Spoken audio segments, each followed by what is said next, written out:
45 કરોડ ભક્તો આવે તેવી આશા વ્યક્ત કરાઈ રહી છે, જે માટે પશ્ચિમ રેલવે દ્વારા સ્પેશિયલ ટ્રેન શરૂ કરાઈ, જેથી સાધુ સંતો અને ભક્તો સીધા જ લખનૌ પહોંચી શકે। અમદાવાદના સાબરમતીથી લખનૌ અને ભાવનગરથી લખનૌ માટે આમ 2 સ્પેશિયલ ટ્રેનનું આયોજન કરવામાં આવ્યું। આ સ્પેશિયલ ટ્રેનને લઈ ભક્તોમાં અને સાધુ સંતોમાં ઉત્સાહ છે। આ ટ્રેનને અલગ અલગ ચિત્રોથી સજાવવામાં આવી છે અને એટલું જ નહીં પણ અહીં યાત્રાળુઓની સુરક્ષા અને સફાઈ પર પણ ખાસ ધ્યાન રાખવામાં આવી રહ્યું છે। અલગ અલગ 12 ભાષાઓમાં મહાકુંભ દરમિયાન અનાઉન્સમેન્ટ કરવામાં આવશે, જેથી પ્રત્યેક રાજ્યના વ્યક્તિને સૂચનાઓ તેની ખ્યાલ આવે।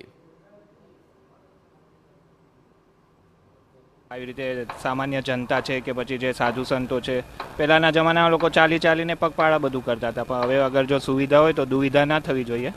એટલે આ રેલવેની સુરક્ષા હોવી જરૂરી છે। ત્યાં બી પ્રયાગરાજમાં બી દરેક રીતે સગવડો હોવી આવશ્યકતા છે।